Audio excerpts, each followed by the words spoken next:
आप सुन पा रहे हैं हमें? यस। ओम सभी को महिला पतंजलि योग समिति द्वारका की ऑनलाइन निशुल्क निशुल्क कक्षा में आप सबका स्वागत है। विशेष स्वागत पद्मश्री डॉक्टर BKS संजय जी का। आज जो आप विषय ले रहे हैं बहुत ही महत्वपूर्ण विषय है। हड्डियों और जो रीढ़ की हड्डी जो हमारी स्पाइन है उसको हम सुरक्षा कैसे कर सकते हैं। हड्डियां और रीढ़ हमारे शरीर का आधार है। बढ़ती उम्र, गलत जीवन शैली, लंबे समय तक लगातार बैठे रहना, इस प्रकार की चीजों से, इस प्रकार के उससे जो हमारी परेशानी आती हैं, उन परेशानियों को, उनका समन्वय हम योग, आहार और आधुनिक चिकित्सा से कैसे कर सकते हैं। जी स्वागत है डॉक्टर साहब का। और अनिल जोशी जी से कहूंगी कि आपका परिचय हम सबको कराएं। अनिल जोशी जी। जी डॉक्टर साहब नमस्कार। नमस्कार सर, कैसे हैं जी जी आप? जी। मैं ठीक हूँ। हमारा सौभाग्य है और संयोग एक अच्छा बना है कि आप एक कक्षा लेते हैं, उसके बाद कई महीनों तक लोग याद रखते हैं और बार बार हमसे आग्रह करते हैं कि आपको दोबारा कष्ट दें कि आप आएं और उनका मार्गदर्शन करें। तो बहुत ही अच्छी बात है। डॉक्टर BKS संजय जी हमारे बीच में हैं, बड़े बहुमुखी प्रतिभा के धनी हैं और उत्तराखंड की शान है। उत्तराखंड से 2021 में उनको पद्मश्री भी प्राप्त हुई। वहाँ का जो ऑर्थोपेडिक सर्जन है, उस संस्था के वो अध्यक्ष रहे हैं। और बड़ी बात यह है कि भिन्न भिन्न सामाजिक विषयों पर, जैसे सामाजिक सुरक्षा इत्यादि, उन्होंने इतना काम किया है कि उनका नाम Guinness book of world record में। तो ये हम सब लोगों के लिए बड़ी प्रसन्नता की बात है। और आप हम सब लोग, मैं चाहूंगा कि हम उनका अभिनंदन भी करें इस बात के लिए। तो ये हमारे बीच में ऐसी विशिष्ट प्रतिभा जो कि Guinness book of world record से भी सम्मानित है, और जो इतने पद्मश्री से भी सम्मानित है, तो ऐसे ऐसे ऐसी प्रतिभा आज हमारे बीच में है। और काफी दिनों से लोगों का आग्रह था कि हम उनको सुनना चाहते हैं। एक विशेष बात जिसके कारण से मेरा उनका संबंध भी थोड़ा घनिष्ठ हो जाता है, वो है कि आप कवि भी हैं, आप बहुमुखी प्रतिभा के धनी हैं, और आपका काव्य संग्रह भारतीय ज्ञानपीठ से भी प्रकाशित है, और दूसरा काव्य संग्रह भी तैयार है और वो प्रकाशन उसका हो गया है। तो निरंतर लेखन से भी आप जुड़े हुए हैं। तो ऐसे डॉक्टर साहब हमारे बीच में हैं। और आज जो विषय रखा है वो भी बहुत अच्छा है। मुझे लगता है कि डॉक्टर साहब की जो दृष्टि है वो हमें उससे पता चलती है कि तीनों चीजें, योग, आहार और आधुनिक चिकित्सा, इसका कैसे कॉम्बिनेशन किया जाए। हम में से कई लोग कई चीज छोड़ देते हैं। आधुनिक चिकित्सा वाले योग और आहार को छोड़ देते हैं, और योग और आहार वाले सोचते हैं कि आधुनिक चिकित्सा का क्या उपयोग करना। लेकिन डॉक्टर साहब ने तीनों चीजों को इसमें अपने विषय में रखा है। तो आज वो जानकारी भी देंगे। और अंत में मैं चाहूंगा दीप जी से कि हम डॉक्टर साहब की एक दो अच्छी कविताएं भी जो वो सुनाना चाहे वो सुन। जी डॉक्टर साहब, आपका बहुत बहुत स्वागत। नमस्कार, धन्यवाद सर। अनिल जोशी जी, आपने बहुत अच्छा हमारा परिचय दिया। एक चीज को मैं जरूर बताना चाहूंगा कि आजकल मैं एम्स गुवाहाटी का प्रेसिडेंट भी हूँ। वाह, हाँ बहुत सुंदर, भारत बहुत सुंदर। हाँ, तो भारत एम्स सरकार। गुवाहाटी का ये बड़ा लाभ हुआ, ये तो इसके कारण से आपके आपके अनुभव का लाभ उनको भी मिलेगा। बहुत सुंदर, मैं बहुत। मेरा ये मानना है कि मैं भारत सरकार का आपके माध्यम से उनको आभार व्यक्त करना चाहता हूं, और मैं ये आश्वस्त करता हूं कि जो मुझे जिम्मेदारी दी है उसको मैं अपनी क्षमता के अनुसार उसको कोशिश करूंगा कि मैं उनकी जो आकांक्षाएं हैं उनके अनुसार मैं कुछ कर सकूं वहां के लिए। आपने जो विषय रखा है वो बहुत अच्छा रखा है। अच्छा क्या है कि वैसे एक अरेबिक कहावत है सर, अरबी कहावत है, there is hope, there is health, there is hope, and there is hope, there is everything. यदि आपके पास, समझ लीजिए कि यदि आपके पास स्वास्थ्य है तो सब कुछ है, यदि स्वास्थ्य नहीं तो कुछ भी नहीं है। इसमें कहीं कोई शक नहीं। कहते हैं ना कि जो सबसे ज्यादा सुख है वो निरोगी काया का ही होता है, कि हम चाहे जितना पैसा कर लें, चाहे जाता इकट्ठा कर लें, चाहे जितना ज्ञान अर्जित कर लें, लेकिन यदि हम स्वस्थ नहीं हैं, मान के चलिए कोई आदमी को एफेजिया हो गया, बोल ही नहीं पाता है, बहुत ज्ञानी है, तो अब वो क्या बता पाएगा, वो समाज के लिए क्या दे सकेगा।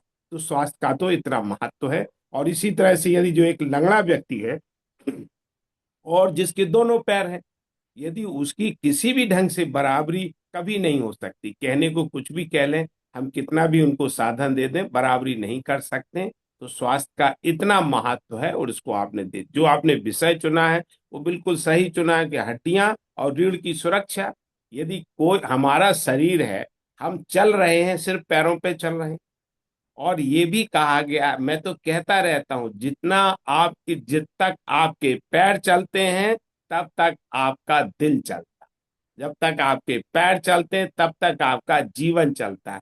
जब आपके पैर चलना बंद हो जाते हैं तो आप अंततः देखिए, ज- जल्दी या देर से उस व्यक्ति का जीवन भी चला जाता है। तो इतना मजबूती को और हड्डियों का इनके चलने में बहुत महत्व। यदि हमारे हड्डियां नहीं होती तो पहले तो हम खड़े ही नहीं हो पाते। आप इसको देखिए, हम तो खड़े ही नहीं हो सकते। तो रेंगते हैं, और रेंगने वाला आदमी क्या कर सकता है, और रेंगने वाले और दौड़ने वाले में आप अंतर अंदाज लगा सकते हैं। हम सब लोग ज्ञानी हैं, इसको हम समझ सकते हैं। आपने जो एक और कहा है उसको हम और बढ़ा दें, लिखा है आपने, योग आहार आधुनिक चिकित्सा का समन्वय। मैं आपको, बहुत से लोग इस बात को विश्वास नहीं करते हैं, मैं इसको ये कहता हूं कि हम जितनी भी देश में पैथियां या पद्धति चल रही हैं, चाहे वो आयुर्वेद की पद्धति हो, चाहे होम्योपैथी की हो, यूनानी की हो, एलोपैथिक की हो, सर्जरी की हो, या कोई ऐसी हो जिनको हम जानते नहीं, आपकी योग की हो, किसी भी चीज, लेकिन कोई भी एक पद्धति सब बीमारियों का इलाज नहीं कर सकती। इसको आप हमेशा ध्यान में रखें। दूसरी है, एक पद्धति जो है किसी दूसरी पद्धति का प्रतियोगी नहीं होना चाहिए, बल्कि जितनी भी पद्धतियां हैं उनमें सब एक दूसरे के पूरक होने चाहिए। क्योंकि जब तक हम एक दूसरे के, क्योंकि जो देखिए अब सोच में भी, यदि हम आपके कॉम्पिटिटर हो जाएं तब ज्यादा अच्छा होगा, या हम एक दूसरे के पूरक हो जाए तब ज्यादा अच्छा होगा। इतना जो है वो बहुत सोचने की है। तो मैं शुरू से ही कहूंगा, मेरा जो भी यहाँ कहा गया है, कहना चाहता हूं, उसमें किसी एक दूसरे के विरोध में नहीं है, बल्कि हमारा ये मानना है इन सब चीजों का समन्वय होना चाहिए और हमारे लोगों को समझना चाहिए। और हमारी सरकार, भारत सरकार, तो आप देखिए, आपको कि सभी भी जितनी भी मेडिकल पैथीज हैं उनके इंटीग्रेशन के लिए बहुत जोर लगा रही है। एक बात मैं आपको बता दूं, भारत सरकार जो है, हमारा स्वास्थ्य मंत्रालय योग को या आयुर्वेद को सिर्फ एक एक छोटी सी क्लिनिक या सेंटर नहीं कर रहा है सर। अब एम्स जैसी संस्थाओं में आयुर्वेद एक फुल फ्लैश डिपार्टमेंट बन गया है। और आप समझते हैं कि जब कोई एक डिपार्टमेंट बन जाता है तो उसकी कितनी वैल्यू बढ़ जाती है, इसका आप इससे अंदाज लगा सकते हैं। अब मैं बात करूंगा, पहले शुरू से ही करूंगा योग। मैं तो आपके इस माध्यम से, और योग के जिनको मैं जानता हूँ, योग गुरु स्वामी जी को, स्वामी रामदेव जी को, और आचार्य बालकृष्ण जी को भी इस मंच से मैं बधाई देना चाहता हूं कि उन्होंने इस काम को इतना किया है। अब आप सोचिए, थोड़े ही दिनों में 21 जून आने वाला है, और 21 जून में हमारा अंतर्राष्ट्रीय योग दिवस मनाया जाता है। इसमें भारत सरकार के सहयोग से और जितने लोग भारतीय हैं जो योग में लगे हुए हैं, उनके शुभकामनाओं से आज योग दिवस है वो अंतर्राष्ट्रीय दिवस मनाया जाता है, पूरी दुनिया में मनाया जाता है। जिन लोगों को इनके बारे में पता नहीं चलता था उसको भी चला। और मैं यहाँ पे ये भी कहूंगा, मेरा मानना है योग, एक्सरसाइज और स्लीप, योग आप करते हैं, कसरत करते हो, नींद लेते हैं, ये नो कॉस्ट हेल्थ बूस्टर। इसको भी आप याद कर लीजिए, लोगों को बताए, yoga, exercise, sleep are the no cost health booster. हम कहते हैं, हम आपके मंच के माध्यम से सब लोगों को इस बात की वैल्यू समझ, इसमें लगना कुछ नहीं। जैसे कि कहें आप योग की एक्सरसाइज कोई भी करते हैं, बताइए इसमें क्या लगता है। बहुत से लोग कहते हैं भाई, यदि खरीदने की बात करते हैं तो एक चटाई की जरूरत होती है। और मैं ये समझता हूं, यदि हम चटाई ना लगाएं तो बताइए उसमें योग करने की क्षमता में या कला में कहाँ कमी आ जाए। ऐसा कोई नहीं कि हम जमीन पे बैठते ना हो। तो मैं तो ये समझता हूँ उसका भी कोई खर्चा नहीं, और हर किसी को रोज इसको करना चाहिए, इसको समझना चाहिए। किसी भी आप जो कोई भी यहाँ पे हो जो जानते हैं इसके बारे में, जो ट्रेनर है उनसे एक बार सीख लें और उसको खुद अपने में खुद प्रैक्टिस करें, और इस प्रैक्टिस को दूसरे लोगों को बताएं, जैसे कि आपकी एक संस्था कर रही है। मैं समझता हूं इसके माध्यम से मैं आपकी संस्था को भी बधाई देता हूं कि आपको इस योग को कितना प्रचार और प्रसारित कर रहे हैं। अब योग के बारे में तो मैं ज्यादा नहीं कहूंगा, क्योंकि आप लोग सब जानते हैं और आपकी संस्था ही इसको काम कर रही, तो बल्कि मैं तो ये कहूंगा योगा के बारे में आप मुझे बताइए, जिससे मैं कुछ कर सकूं, और जब इससे मैं और जो जानता हूं उसमें हमारी और जानकारी। दूसरी चीज यहाँ पे आपने लिखा है आहार। आप देखिए हमारे शास्त्रों में लिखा है अन्नम वै प्राण, अन्न से ही प्राण है। और किसी चीज को लिए ये ऋषि भृगु ने अपने पुत्र से, जो कि खुद ज्ञानी थे, उनसे कहा हुआ है। उन्होंने पूछा, आप ये बताइए पिताश्री कि हमारे लिए आनंद सबसे ज्यादा किस में आता। तो उनको इस चीज को बढ़ाए ना कि उन्होंने क्या किया, तो दुनिया में बहुत सी चीजों को लोगों ने कहा, ये करो तो इससे होता है, ये करो तो इससे आपको आनंद मिलता है, ये करो तो इससे आनंद मिलता है।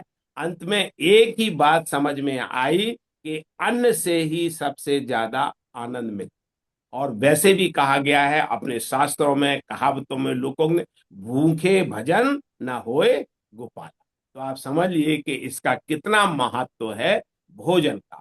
और हम लोग, आप समझिए, इसको कहने में मुझे कोई शर्म नहीं है। आज लोग, कुछ लोग तो ये भी कहते हैं मुझे खाना बनाना नहीं आता।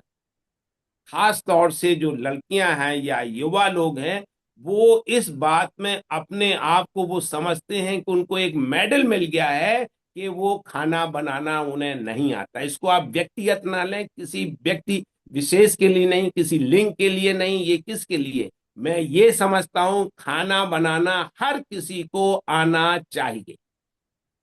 आप 5 स्टार होटल के सेफ नहीं हो सकते हैं, लेकिन हाँ इसको आपको जरूर है कि यदि आपको जरूरत पड़े तो आपको मैं एक उदाहरण देता।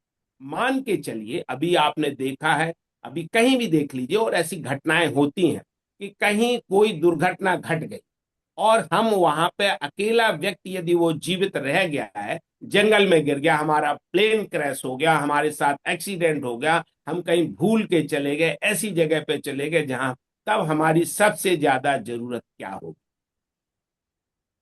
सबसे पहली जरूरत और आखिरी जरूरत यही होती है कि हम जीवित रहें। और जीवित रहने के लिए क्या चाहिए आपको, सब लोग जानते हैं, हवा पानी भोजन। हवा पानी भोजन। हवा आपको मिलेगी, आप कहीं भी जाएं, इस ब्रह्मांड के कहीं भी जाएं तो आपको हवा मिल जाएगी। हाँ, दूसरी जो चीज है वो पानी नहीं। पानी हमारे पृथ्वी लोक पे ही मिलता है। कहने को तो लोग चंद्रमा में भी पानी ढूंढ रहे हैं, क्योंकि इसका कारण है कि पानी हमारे जीवन का, आप समझ लिए, जीवन के लिए वाइटल है। इसके बिना हम जी नहीं सकते हैं, इतना महत्व है। और तीसरी चीज होती है भोजन। भोजन का एक ही इसका जो महत्व होता है वो होता है कि हमें कैलोरी देता है। और भोजन के लिए भी हम लोगों को इस बात को समझना चाहिए कि हमें खाना क्या। भोजन तो हम खा रहे हैं, क्या हम लोग स्वादिष्ट भोजन खा रहे हैं, सबसे ज्यादा जरूरी है। और दूसरी ज्यादा जी, क्या वो भोजन स्वास्थ्यवर्धक। यदि आपको तीन चीजों में मैं कहूं कि हाँ भोजन की जरूरत, इसमें कोई जरूरत नहीं है। और दूसरे उसमें स्वाद स्वाद भी होना चाहिए, वो भी जरूरत है। लेकिन जो सबसे ज्यादा महत्वपूर्ण है, क्या वो भोजन स्वास्थ्यवर्धक है। आज एक समस्या बहुत है कि जैसे हमारे ही देश में नहीं, दुनिया का, क्योंकि इसमें हर जीव का विकास वातावरण से होता है, इसको मैं मानता हूं। आज पूरी दुनिया जो बदली जा रही है, चाहे वो हम पाश्चात्य सभ्यता की बात कर रहे हैं, पाश्चात्य भोजन खाने की कर, हर व्यक्ति इस समय क्या है, फास्ट फूड के चक्कर में लगा हुआ। खास तौर से युवा लोग और यंग लोग इस बात पे लगे हुए हैं कि उनको यही सब अच्छा लगता है। अरे क्या हमारे लिए स्वाद ही महत्वपूर्ण है या स्वास्थ्य भी महत्वपूर्ण है। तो हम इसके आपके माध्यम से खास तौर से बच्चे को लोगों को और उन लोगों को जिन लोगों की फास्ट फूड की आदत पड़ गई उसको आप जरूर छोड़ें। उसका कारण ये है जो मैं स्वास्थ्य के हिसाब से बताता हूं कि पहले तो ये सिर्फ पेट भरता है, और पेट भरने के अलावा यदि उसकी कोई न्यूट्रिशनल वैल्यू नहीं है तो वो। दूसरी चीज स्वास्थ्य की जो बहुत बड़ी समस्या आ रही है खास तौर से यंग लड़के और लड़कियों में, इसमें हार्मोनल डिस्टरबेंस होते हैं, क्योंकि फास्ट फूड में बहुत सी ऐसी चीजें मिलाई जाती हैं कि जो स्वास्थ्य के लिए अच्छी नहीं होती या स्वास्थ्य के अनुकूल नहीं होती, बल्कि वो स्वास्थ्य के विपरीत काम करती। आपने देखा होगा यहाँ पे एक से जो लोग सुन रहे हैं और सभी लोग जो समझते हैं, बच्चे हैं, यंग है, वो भी समझ रहे हैं, और बुजुर्ग लोग भी या जो मिडिल एज है वो लोग समझे। लड़कियों में पीसीओडी का एक कारण है फास्ट फूड। पीसीओडी होती क्या है, इसको कहते हैं पॉलीसिस्टिक ओवेरियन सिस्ट। इससे क्या होता है, हार्मोनल डिस्टरबेंस हो जाता है, जो मेंस्ट्रुअल साइकिल होता है वो इरेगुलर हो जाता है, और उसके लिए हम कुछ दवाइयां लेते हैं, फिर उसका और साइड इफेक्ट पड़ता है, इससे लोगों का वजन बढ़ता जाता है। आप महिलाओं का सबका अनुभव होगा, जब हमारे पीरियड्स बंद होते हैं, मासिक धर्म बंद होता है, तो हमारा वजन बढ़ता है। मैं आप विश्वास नहीं करेंगे, हम लोगों को अपने यहाँ देख के भी बता देते हैं कि इनको ये समस्याएं होगी, और मोटे लोगों के लिए ये समस्याएं आ रही हैं। ये कारण, दूसरा कारण है, इससे इनफर्टिलिटी एक समस्या बढ़ रही है। आप सोचिए, ये सिर्फ एक देश की समस्या, व्यक्ति की समस्या नहीं है, ये समाज की भी समस्या है और राष्ट्र की भी समस्या। उसको आप ऐसे देखिए कि यदि पहले तो आपको शादियां देर से हो रही हैं, 30 35 40 से हो रही हैं, और उस एज में वैसे भी इनफर्टिल फर्टिलिटी के चांसेस कम हो जाते हैं, तो इससे, और जब आपके चांसेस ही कम है तो इससे और हो जाती, तो देश में जो डेमोग्राफी का है, और जो लोग प्रबुद्ध लोग, सीनियर लोग हैं, इस बात को समझने, डेमोग्राफी में चेंज आने का ये भी एक कारण है। इसको भी यार, मैं क्यों इसको कह रहा हूं, ये भी आहार से रिलेटेड है, जिसको कि हम बहुत लाइटली लेते हैं, अरे यार भाई कुछ खा लिया, खाने से नहीं है। आप देखिए, इस फास्ट फूड से न केवल आपके ऊपर असर पड़ रहा है, बल्कि इसका असर हमारे वातावरण पे भी पड़ रहा है, क्योंकि जितना फास्ट फूड है, सब फास्ट फूड डिस्पोजेबल है। आप देखिए, कहीं भी देखिए, और ऐसी जगहों पे है फास्ट फूड बनाने के लिए, आपको 5 स्टार होटल बनाने की जरूरत नहीं है।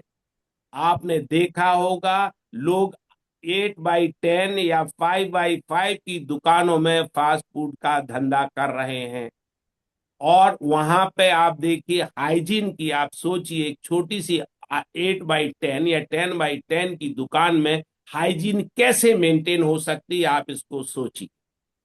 उसका कारण है, वहीं पे वो किचन है, वहीं पे वो खा रहे हैं, वहीं पे वो धो रहे हैं, वहीं पे खड़े हो रहे हैं, और उसके बाद वहीं पे वो प्लेटें फेंक रहे हैं। तो ये ही समस्या नहीं है, ये वातावरण के लिए बहुत बड़ी समस्या कर रही है। खाने के लिए हमने एक एक्रोनिम दिया है, वो है DEWS, diet, exercise, work and sleep.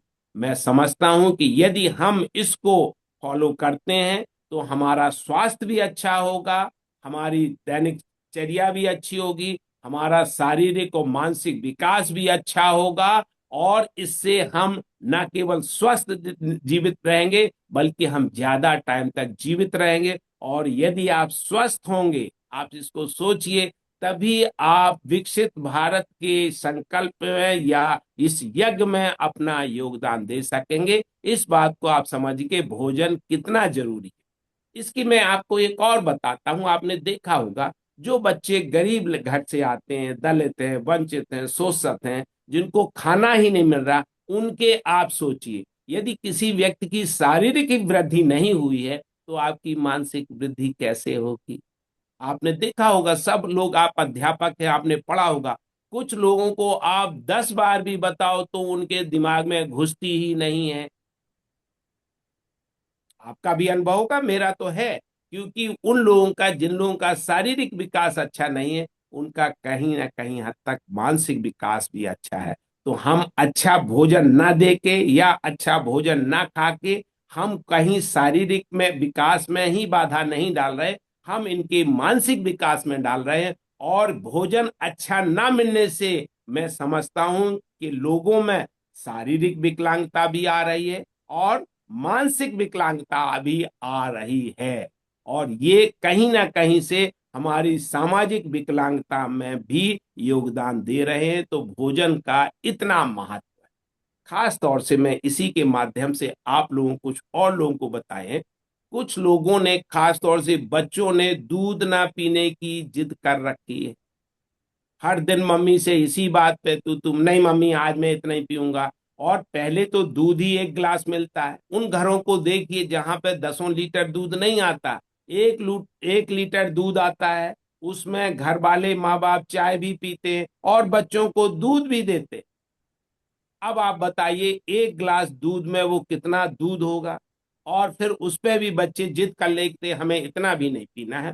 एक बात मैं आपको, यहाँ पे दूध की बात आ गई, मैं आपको लगभग 30 साल पहले की बात बता रहा हूँ। हमारे एक चाचा जी थे, उनके यहाँ हम रुके हुए थे, तो शाम को उनके यहाँ रुके, तो उनके यहाँ से सुबह से एक व्यक्ति इंतजार कर रहा था कि हम डॉक्टर साहब अपने बच्चे को दिखाना चाहते हैं। वो गरीब था, मिस्त्री था या उनके यहाँ काम करता। जब वो मेरे पास आया तो मैंने उसको देखा, देखने के बाद मैंने कह दिया, हमने कहा भाई इसको तो कोई दूध वूध दिया करो। तो पता सर उसकी जो बातों का ध्यान दे, वो बड़े घमंड से कहता, अरे डॉक्टर साहब हमारे यहाँ 1.5-2 किलो दूध हमने मंगा रखा है, रोज उसको में आता है, तो 1.5 किलो दूध आता है। तो हमने कहा भाई कितने ले तुम लोगों को मैंने, तो कहता है सर उसी में से हम चाय वाय भी पिलाते हो, बच्चों को पिलाते हैं। आप विश्वास नहीं करेंगे, हमने पूछा आपके कितने बच्चे हैं? कहता हमारे घर में 10 बच्चे। अब सर आप 1.5 लीटर दूध में उन बच्चों को, घर में माँ बाप को चाय भी बन रही है और रिश्तेदारों की भी चाय मिलती है, उसी दूध में से उस बच्चे को भी दूध देते। उनका ये मानना था कि हम इस बच्चे को दूध पिला रहे हैं। और उस बच्चे को सिर्फ दूध ना पीने की वजह से ही कमी थी, जिसको अंग्रेजी में रिकेट्स कहते हैं, जिसमें हाथ पैर टेढ़े हो जाते हैं और बच्चे छोटे। तो दूध का इतना महत्व, अब क्या करता है, गरीब आदमी बच्चों को बेवकूफ नहीं बना रहा है, उसकी क्षमता नहीं है, इसलिए उस दूध में पानी मिला रहा और वो दूध की तरह की कहने कह रहा कि आप दूध पी लीजिए। तो आप अंदाज लगा लीजिए कि इसमें तुम्हें इसको इसलिए लोगों के साथ, आप सब लोगों के साथ साझा करने चाह रहे हैं और बच्चों के भी साथ साझा करने, इसकी जरूरत नहीं है। और बच्चों को उस समय दूध की बहुत आवश्यकता होती है। इसी तरह से दूध सिर्फ केवल प्रोटीन नहीं देता। अब क्या है, हम बड़े लोगों को बताते हैं, जो लोग जिम जाते हैं या जो हमारी तरह के लोग हैं, अरे डॉक्टर साहब यार मैं दूध पीने का, दूध से मेरे पेट में गैस बनती है, तो मैं क्या करता हूं, मैं तो प्रोटीन ले लेता हूं। अरे भाई दूध में अकेला प्रोटीन नहीं, इसको आप ध्यान दें। दूध में अकेला प्रोटीन नहीं होता, दूध में मिनरल्स भी होते हैं, जिसको आप बहुत साधारण तरीके से जानते हैं, कैल्शियम भी होता है और विटामिन डी भी होता है और बी कॉम्प्लेक्स भी होता है। तो इसके लिए दूध ही नहीं है, दूध में बहुत सी है। और जो ग्लूकोज भी होता है वो भी प्रोटीन जो दूध में होती है। अब वैसे ही समझिए, आप तो बहुत से लोग इसमें महिला है और महिला मंच है तो महिलाएं तो होंगी।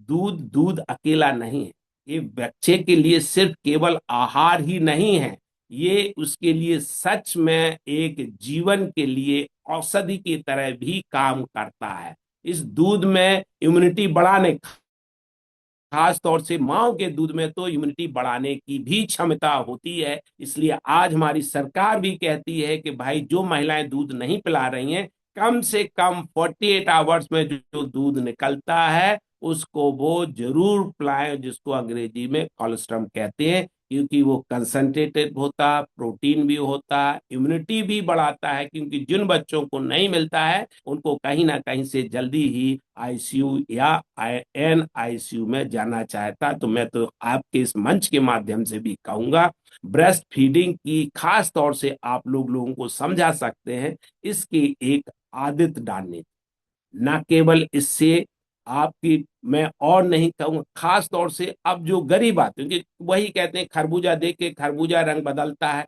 यदि हमारी मालकिन नहीं बच्चे को दूध पिलाती है तो आज मेड भी अपने बच्चों को दूध नहीं पिला। अब आप सोचिए कि मालकिन के लिए तो दूध का कोई ना कोई ऑल्टरनेटिव है। हो सकता है वो उसको कोई डिब्बे का भी दूध दे सकती है, अच्छे फल फ्रूट भी दे सकती है, खाने की भी अच्छी दे सकती है, लेकिन एक मेड है वो मालकिन की बराबरी कैसे कर सकती है? हमें इस नहीं कहना नहीं करना चाहिए, जरूर करना चाहिए, लेकिन आप इस ढंग से क्यों करती है? आप पहले पैसे ही कम कमा रही, फिर आपको दूध के लिए आपको अलग से खर्चा पड़ जाएगा। आप इसको भी देखिए ना, इन सब चीजों के लिए। और दूध कहाँ से बनेगा? दूध दूध से ही तो बनेगा, जो हम खाएंगे तभी से तो निकलेगा। जब हमारे पास ही दूध नहीं है, खा ही नहीं रहे, तो हमारी माए कहाँ से दूध बच्चे के लिए पिला पाएंगे? इसको सोचने की बात है इन सब चीजों को, और ये आहार का एक हिस्सा होना चाहिए। हम लोगों ने, कुछ लोग हैं, अब आपको कहते हैं कुछ बुजुर्ग लोग हैं, अरे सर दूध पहले से गैस बनती है। अरे भाई, गैस दूध से अकेले से नहीं बन रही है। दूध उस बात से बन रही है कि आप रोज सुबह आपको पराठे खाने हैं, शाम को पूड़ियां खानी है, और शाम को समोसे खाने। मैं ये गलत नहीं कह रहा हूं, हमारा तो अनुभव है ही, और मैं कहता हूं कि आप लोग भी इस बात को महसूस कर लीजिए। जिस दिन आपने तली हुई चीजें नहीं खाएंगे, उस दिन आपकी गैस बंद हो जाए। और यदि आपको इसके साथ भी है, तो इसके साथ आप फल खाने लीजिए, तो आपको गैस की शिकायत। मैं एज ए डॉक्टर, जब मुझसे कोई कहता डॉक्टर साहब गैस बहुत बनती, दवाई खाने, कोई गोली लिख दे, अरे भाई गोली क्यों खाना है? खाने के बाद दवाई खाइए। यदि कोई लगती है तो केला खा लीजिए, या कोई आप सेब खा लीजिए, देखिए गैस कैसे बनती है। गैस इसलिए नहीं बनती है, गैस इसलिए बनती है कि हम तेल ज्यादा खाते हैं। तो मैं सभी लोग, अब आपके कहे कुछ बच्चे लोग हैं जिम में जाते हैं, जिम में जाते फिर क्या है, प्रोटीन पियेंगे, बाजार का प्रोटीन पियेंगे, या जो जिम का जो दुकानदार है वो उसको देगा कि नहीं साहब इससे बहुत है। इसमें खास तौर से उन लोगों के लिए जो जिम में जाते हैं और यंग लोग हैं और बॉडी बनाना चाहते हैं या करना चाहते हैं, मैं उनसे भी यही कहूंगा कि आपको बाहर से प्रोटीन लेने की जरूरत नहीं है। आप अपने घर में माँ से, अपने घर वालों से इससे कहिए, प्रोटीन के बहुत साधारण साधन है।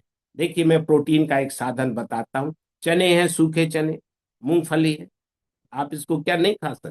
घर में नहीं बन सकता, इसको आप पीस के खाइए, देखिए आपको कितना। मैं खुद हूं, मैं तो जब जाता भी कहीं भी, घर से बाहर भी जाता हूँ, तो या तो घर से ही ले जाता हूँ, नहीं तो आजकल बाजार में चने भी मिलते हैं, मूंगफली भी मिलती है, उसको खा लीजिए। आपको कहाँ से प्रोटीन की जरूरत पड़ेगी भाई?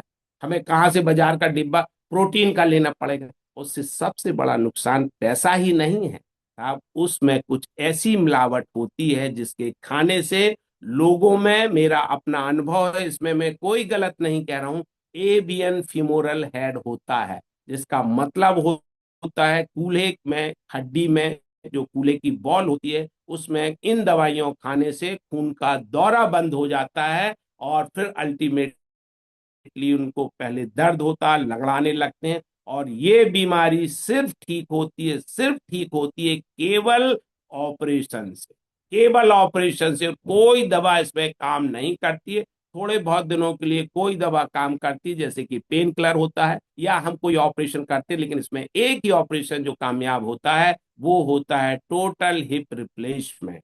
आप समझिए, और इसकी कीमत समझिए कितनी होती है, कम से कम आज से 2.5 से 5, अच्छे हिप 2.5 से 5 लाख में होते हैं। मैं गलत नहीं कह रहा हूं, मैं तो करता रहता हूं, लोग पैसे खर्च करते कराते हैं। तो हम उन यंग लोगों से, खास तौर से जो कहते हैं हम जिम में जाएंगे और हम अपनी बॉडी बनाएंगे, इसके बाद बाजार का प्रोटीन लेंगे, उनको ये नुकसान होता है। तो मैं बार बार आप लोगों से अनुरोध करता हूं, इस तरह की आदत ना डालें दूसरे लोगों को, जिन लोगों को और प्रोटीन खाना है।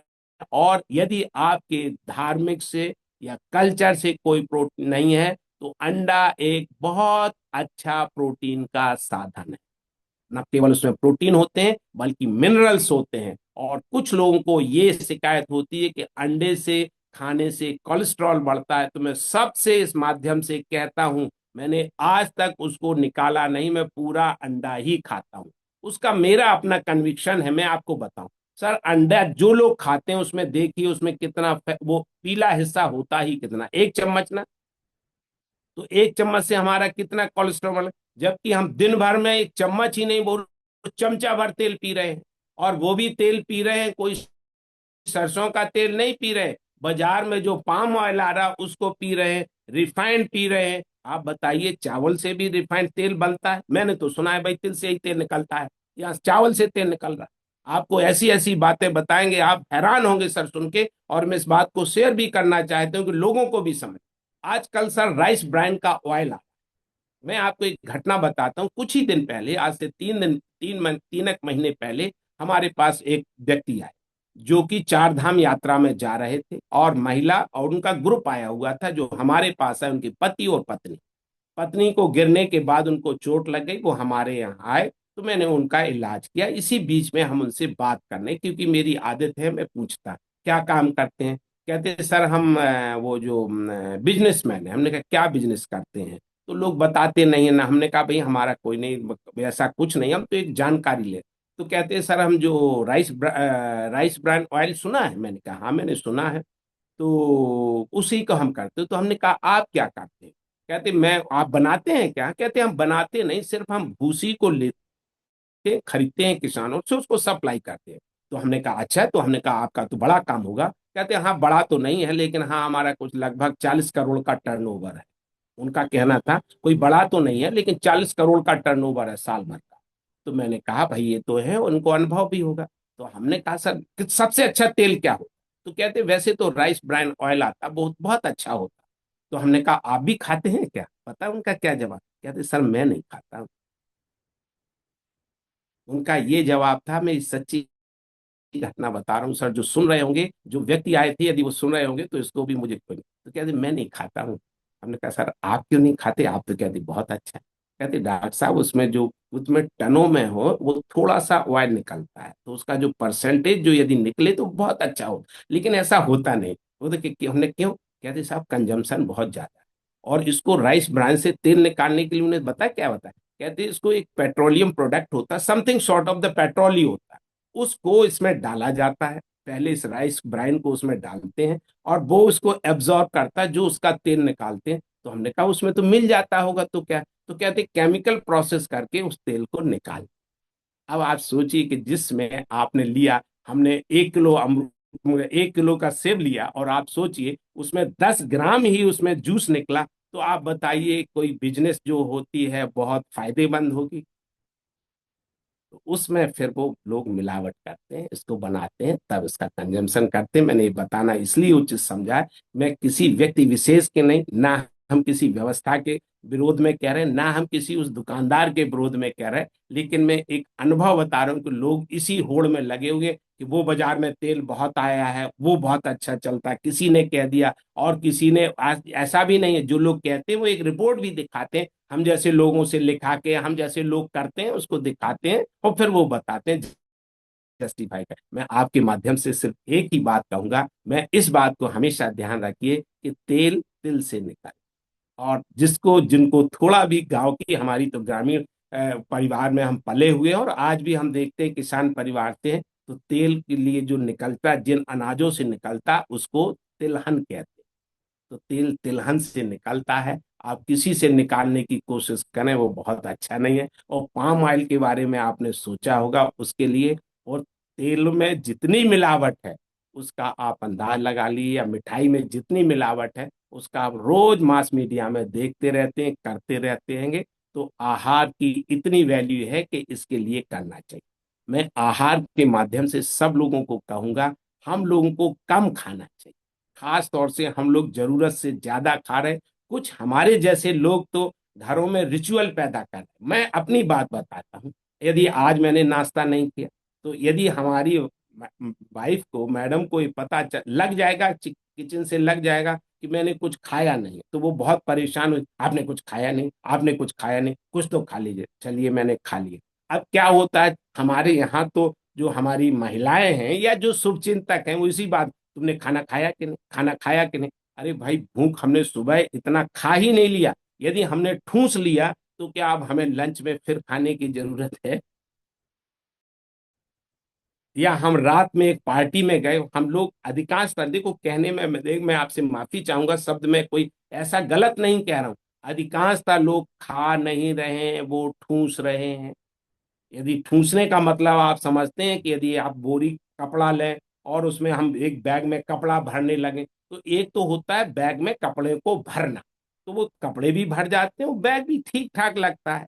लेकिन आपने देखा होगा जब हम ठूंसते हैं तब क्या बनता है, बैग बैग जो इतना होता है वो इतना फूल जाता है। तो मैं मजाक के तौर पे भी कह रहा हूँ और लोगों को इस बात को ध्यान भी दिला रहा हूँ कि इस बैग को, अपने पेट को भी देखते रहें कि उसमें खाना रखें, लेकिन खाने को ठूसें। उसका कारण क्या है कि अधिकांशतः बीमारियों की, आप ये सोचिए, जो जड़, obesity is the mother of the all disease. आप सोचिए कि हमारा शरीर है, आप इसको थोड़ी देर के लिए सोचिए कि एक इसमें हमारा एक आइडियल वेट है, वो 60 किलो होना चाहिए। तो आप ये नहीं समझते कि यदि हमारे पैर हैं तो प्रोपोर्शनेटली हमारे शरीर के हिसाब से ही बनाए गए होंगे कि नहीं? और हमारा बज पेट है वो हाथी की तरह हो जाए और पैर हमारे आदमी की तरह रहे, कहीं से सर समन्वय है क्या? अब आप सोचिए, पेट पेट हमारी जो हड्डियां हैं, मसल्स है, वो तो इसी तरह के। जो शरीर 60 किलो के वजन के लिए हार्ट बना हुआ है, यदि उस पे हम 80, 90 और 120 किलो वजन रख देंगे, तब वो हमारा हार्ट कितने चलेगा, इसको आप थोड़ा सा सोचिए। और मैं कहूंगा इस संदेश को आप लोगों तक भी पहुंचाइए। यदि मारुति के टायर पर हम ट्रक का वजन रख लेंगे तो हमारे टायर जल्दी घिसेंगे कि नहीं? ये हम सब का अनुभव है। जिन महिलाओं ने मसाला पीसा होगा, जितना ज्यादा जोर लगाते हैं उतना ही मसाला जल्दी पिसता और अच्छा पिसता है। तो क्या अब हमने घुटनों को पीसने के लिए हमारे घुटने बने हुए कि हम जरूरत से ज्यादा पीसें उसको?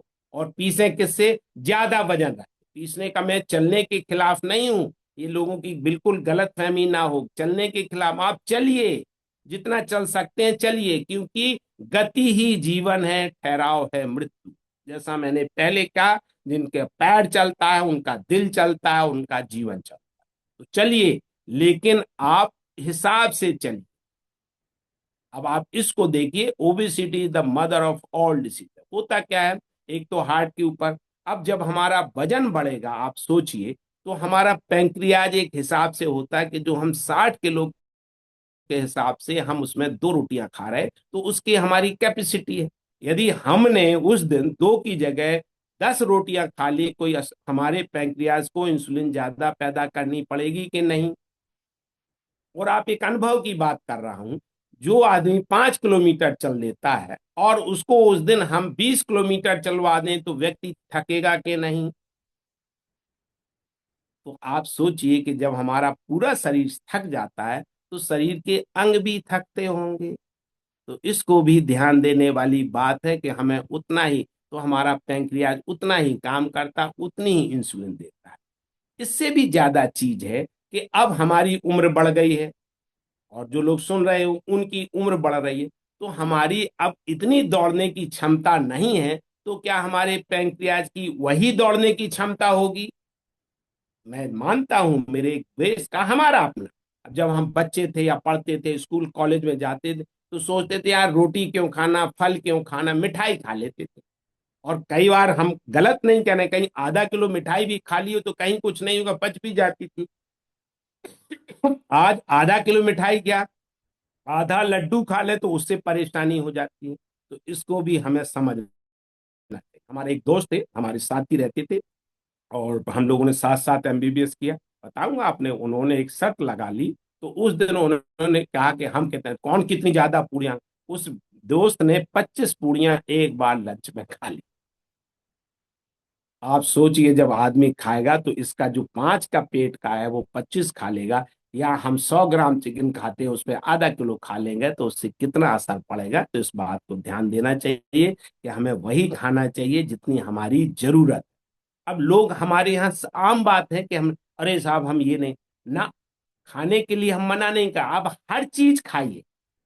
यदि आप डायबिटिक भी है तो ऐसा नहीं है कि आपने एक लड्डू खा लिया तो उसके बाद आपको प्रॉब्लम है, एक पेड़ा खा लिया, चीनी वाली शुगर खा ली तो उससे प्रॉब्लम। प्रॉब्लम ये नहीं होती है कि आपने कितना खा लिया, प्रॉब्लम ये होती है कि हम लड्डू भी खा रहे, फिर मिठाई भी खा रहे, फिर पूड़ियां भी खा रहे, फिर सब्जी भी खा रहे, और जितनी चीजें सब कुछ खा रहे। यदि आप थोड़ा खाएं, आप हिसाब लगाइए, थाली का सिस्टम है, थाली में एक जगह होती है। अब तो थाली का कोई सिस्टम ही नहीं है। अब तो आप जितने बार थाली बदल लीजिए, आपने देखा होगा आपके थाली बदलने से आपका ज्यादा नुकसान नहीं होता, लेकिन उस व्यक्ति का देखिए कि जो आता है आपको बुला रहा है, उसका कितना नुकसान होता है। यदि एक थाली का 1,000, आपने वही थाली वेस्ट कर दी, दूसरी रख ली तो दूसरी खाली, और आप इस हिसाब से, कईयों को मैंने देखा है सर, थाली में जगह नहीं होती है, वो खाना इतना रख लेते हैं, सच में देखने से पता चलता है ये खाएंगे नहीं और खा लेते हैं। और हमें इतना लालची होने की जरूरत नहीं जितना कि हम पार्टी ये भी रख लिया वो भी रख लिया। अरे भाई, पहले एक छोटे से पीस से आप टेस्ट कर लीजिए, आपको पसंद आए आप दोबारा ले लीजिए। ऐसी क्या आफत पड़ी है कि आपको खाना नहीं मिलेगा? लेकिन उसी बार में इतना खा लेते हैं कि हो सकता है हमारे बाद कोई खाना ही सब लोग खत्म हो जाए।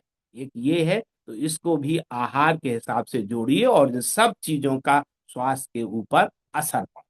फिर आता है खाने में बैलेंस डाइट का बहुत जरूरी है। किसको कहते हैं? जैसे संतुलित आहार।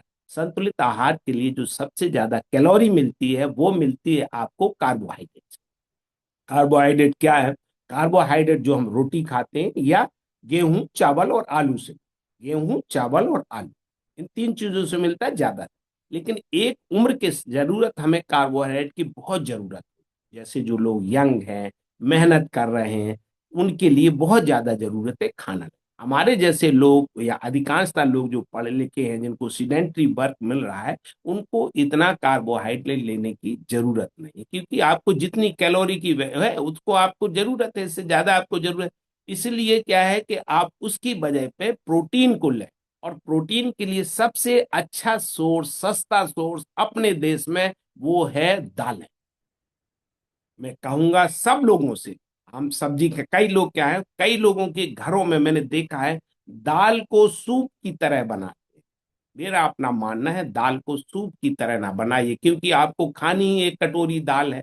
जैसे कुछ लोग हम तो साहब एक कटोरी दाल खाएं, तो अब एक कटोरी दाल खानी, ना कि आपको एक कटोरी पानी पीना है या दाल का सूप पीना है। बीमार आदमी थोड़ी है, तो उसको गाढ़ी भी बनाए, इतनी भी गाढ़ी ना बनाए, लेकिन उसको इस हिसाब से बनाए, खास तौर से बच्चों के लिए। हम माओ को उनको सलाह देते हैं, यदि वो पतली दाल खाने की उनकी आदत है, खाना ही उनको 2 चम्मच है, तो आप 2 चम्मच कुछ ऐसा दो जो उनके पेट में चला जाए। इस बात का भी ध्यान। और कुछ बात मैं ये बताता हूँ, घरों में अधिकांशतः आप पूरे देश में देख लीजिए, और खास तौर से होटलों में तो आपको दो ही दालें मिल रही है, पीली दाल या काली। काली दाल मतलब दाल मखनी, और पीली दाल मतलब दाल का जो अरहर की दाल। मैं इसके माध्यम से उन दुकानदारों से, रेस्टोरेंट वालों से कहेंगे, अरे साहब थोड़ा पता लगा लीजिए, इस देश में हम नहीं समझते हैं। मैं 1 दर्जन दालों के नाम गिना दूं तो कोई बड़ी बात नहीं है, और कुछ लोग तो 2 दर्जन और 2530 दालें भी इस देश में मिलती हैं। तो हम ये क्यों, हमने एक आदत बना ली है कि क्यों एक ही दाल खानी है, एक ही दाल खानी है। उसका मैं कारण बताता हूं। दाल में प्रोटीन होती है, और प्रोटीन का जो कॉन्स्टिट्यूएंट होता है वो होता है एमाइनो एसिड। और हर एमाइनो एसिड की अलग वैल्यू होती है। और एक दाल में एक तरह का अमाइनो एसिड होगा तो दूसरे में नहीं, ये आप सबका अनुभव होगा। आप, मैं बता दूं, मूंग की दाल खाइए उसका अलग स्वाद होता है, चने की दाल खाइए उसका अलग होता, अरहर की दाल खाइए उसका होता, उड़द की अलग होता, मसूर की अलग होता, मटर की अलग होता, राजमा का अलग होता है। और इस तरह की जितनी भी दालें होती हैं उनका अलग अलग स्वाद होता है, तो इसमें अलग अलग कॉन्स्टिट्यूएंट होते हैं। तो इस तरह से आप खाइए दालों के लिए। और प्रोटीन को लेना, एक चीज को आप बहुत ध्यान रखते हैं, जो जिसका जितना वजन है उसके लिए 1 ग्राम प्रोटीन पर डे की आवश्यकता होती है। यदि हमारा वजन 60 किलो है तो हमें 60 ग्राम प्रोटीन की जरूरत। तो आप इसका हिसाब लगा दी किस में ज्यादा प्रोटीन होती है, उसके हिसाब से खाते हैं। क्योंकि प्रोटीन एक ये होती, ये हमें बीमारी होने से रोकती है, प्रोटीन हमारी इम्यूनिटी को इम्प्रूव करती है, और प्रोटीन ही एक होती है जब आप बीमार होते हैं तो जो ब्रेक डाउन होता है इसको ये रिकवरी में मदद करती है। तो इसकी आप आदत डालें। और प्रोटीन के लिए सबसे, दालों में सबसे ज्यादा प्रोटीन जो होती है वो सोयाबीन में होती है। सोयाबीन को कहा गया है पुअर मैंस मीट। सिर्फ इसमें एक ही समस्या आती है कि इसमें गैस बनने की, फर्मेंटेशन की होती है, तो इससे गैस बनती है। इसको आप ध्यान रखें। तो दूसरा, इसको फुला के रखें, बनाएं, सोख करें, फिर बनाएं, और थोड़ी सी बनाएं, थोड़ी सी। दूसरा, आप प्रोटीन नहीं खा सकते हैं, आपसे गैस की शिकायत, तो सोयाबीन के आटे को आप किसी भी आटे में मिला सकते हैं। उसके दो फायदे होते हैं, एक तो रोटी स्वादिष्ट बनती है और फ्लफी बनती है। यदि रोटी को आपको सॉफ्ट मैं यूं ही नहीं कह रहा हूं, मैं डॉक्टर के अलावा खाना भी अच्छा बनाता हूं, और घर में बनाता भी हूँ, खाता भी। और मैं बाहर का खाना बहुत कम खाता हूँ। मैं ये बात इसलिए कह रहा हूँ कि जब डॉक्टर संजय खाना बना सकते तो आप क्यों नहीं। वो इसका एक और कारण है। इसको हम एक लेक्चर का हिस्सा बनाते हैं, बियॉन्ड द प्रोफेशन। जो मेरा काम है डॉक्टरी का, वो तो मैं करता ही, उसके अलावा भी दूसरे काम करता हूं। मैं सब लोगों से अनुरोध करता हूं कि हम सब लोगों को इसके ऊपर ध्यान देना चाहिए। बियॉन्ड द प्रोफेशन, आप जो काम कर रहे हैं उसमें तो आपकी महारत है। आप जो भी काम कर रहे हैं, आप शिक्षा का दे रहे हैं, स्वास्थ्य कर रहे हैं, दुकान में काम कर रहे हैं, आज किसी इंडस्ट्री में काम कर रहे हैं, इसके अलावा दूसरे भी काम करिए, और इसके लिए करिए कि जितने ज्यादा आपके काम आते हैं उतना आपका व्यक्तित्व बढ़ता है और व्यक्तित्व में निखार आता है। अभी हमारे बारे में अनिल जोशी जी ने कहा है, आपने कहा कि मैं चिकित्सक भी हूँ, लेखक भी हूँ, कवि भी हूँ, कॉलम भी लिखता हूँ, समाज सुधार के लिए भी लिखता हूँ, और आप जैसे लोगों को मोटिवेशनल लेक्चर देता हूँ, भाषण देता हूँ। तो आप समझते हैं हमारी कितनी वैल्यू बढ़ गई है। वो इसी कारण बढ़ गई। कोई हमें क्यों इसके योग के लिए बुलाएगा, मेरा योग से क्या है। लेकिन हाँ, मैं योग करता भी हूँ और योग लोगों की बताता हूँ कि इसीलिए हमारे में भी बहुत बदलाव आया। तो यदि हम में बदलाव आया तो मैं तो आपसे अनुरोध करूंगा कि आप भी अपने आप में बदलाव लाने की कोशिश करें। तो अब तो हम आपको लास्ट जो आहार के लिए जो मैंने एक टर्म दिया है, DEWS, diet, exercise, work and sleep. Diet का में ऐसा है कि आपको बैलेंस डाइट होना चाहिए, मतलब संतुलित आहार होना चाहिए।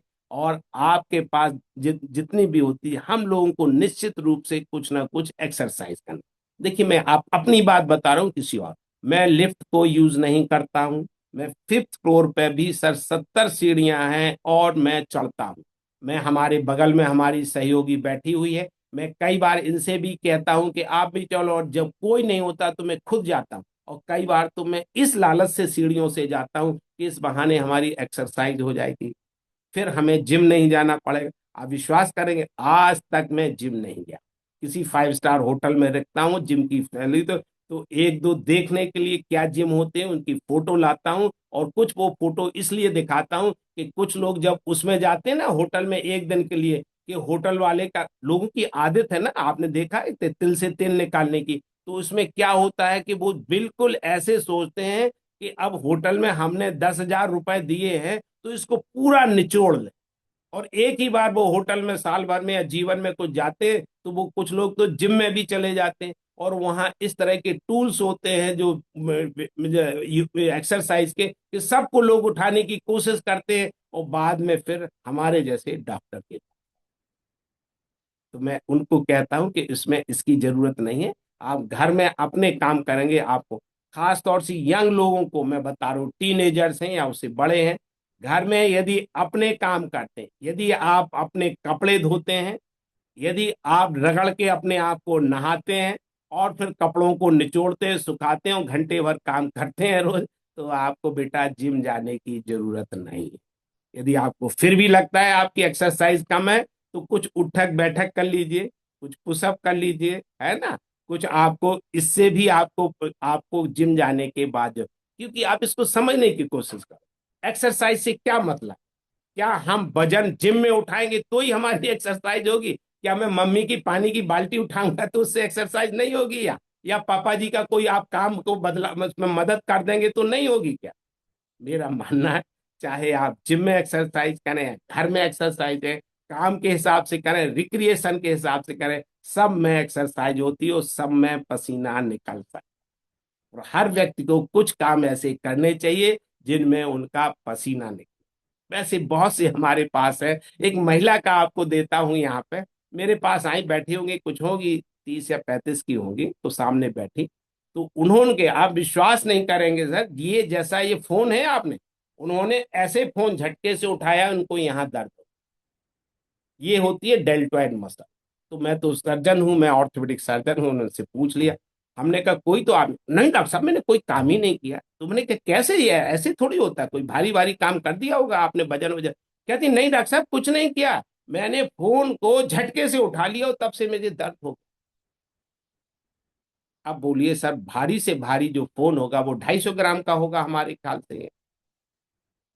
और यदि किसी को 250 ग्राम उठाने से मसल्स रप्चर हो जाती, और मसल क्यों रप्चर होती है, एक मसल का थ्रेशोल्ड होता है, जब ये काम नहीं करते, यूज नहीं करते, तो ये कमजोर हो जाती है और टूट जाती है। इसी तरह से हड्डियां भी टूट जाती हैं।